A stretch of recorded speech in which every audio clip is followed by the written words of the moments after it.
யூனிவர்சிட்டினா என்ன? யூனிவர்சிட்டி கேட்கிற விஷயம்லாம் நிஜமாலே கிடைக்குமா? நீங்க வந்து எது கேட்டாலுமே அது வந்து உடனே வந்து குடுக்கும்.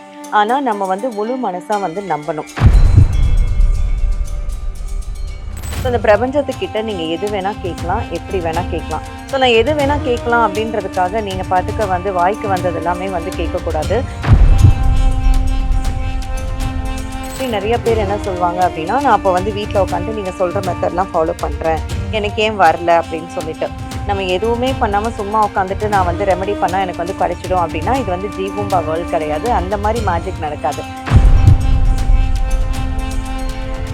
ஒண்ணுமே இல்ல. இப்போ நம்மளுடைய ஜாப் நமக்கு வந்து தெரியும். நான் இவ்வளோ படிச்சேன். எனக்கு ஆனா அதுக்கான வொர்க் இல்லன்னு. அப்ப அவங்களுடைய ட்ரீம் வொர்க்ன்னு ஒண்ணு இருக்கும் இல்லையா? அந்த நேச்சர் ஆஃப் ஜாபுக்கு மெடிடேட் பண்ணலாம். ஸோ அதே மாதிரி வந்து உண்மையிலேயே ஒரு சின்சியரான லவ்வுக்கு வந்து மேனிஃபெஸ்ட் பண்ணலாம். இப்ப சில பேர் பார்த்தீங்க அப்படின்னா, ஒரு 7 டேஸ்ல சேலஞ்ச் மாரி சொல்றாங்க. இந்த நம்பர வந்து நீங்க மேனிஃபெஸ்ட் பண்ணிட்டே இருக்கலாம். இல்ல எழுதிக்கிட்டே இருக்கலாம். அதுக்கப்புறம் ஒரு கிளாஸ் வாட்டர்ல வந்து இந்த மாதிரி நீங்க பிடிச்சவங்க பேரோ, நம்பரோ எழுதி போட்டுட்டு ஒரு 7 டேஸ்ல அது வந்து நடந்துரும் அப்படின்லாம் சொல்றாங்க. வாட்டர் தெரப்பி வந்து இருக்கிறதுலயும் வந்து பெஸ்ட்டான ஒரு மெத்தட் தான். ஸோ வாட்டர் தெரப்பி எப்படி பண்ணணும் அப்படிங்கிறது வந்து இருக்கு.